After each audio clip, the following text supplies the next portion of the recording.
I will show you how to get the best brain function of your life by taking care of your neck.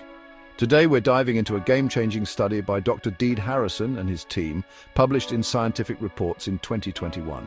This randomized controlled trial looked at how restoring cervical lordosis, that's the natural curve in your neck, can impact brain function. So what's the big deal? Well, the study involved asymptomatic individuals, meaning they didn't have any neck pain or symptoms to begin with. The researchers used chiropractic biophysics (CBP) techniques to correct the cervical spine alignment of these participants. The results were pretty amazing.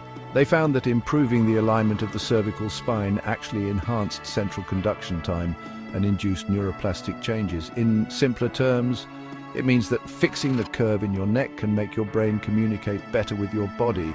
Why is this important? Because a well-functioning central nervous system is crucial for overall health and well-being. This study highlights the power of chiropractic care in not just alleviating pain, but also in optimizing brain function.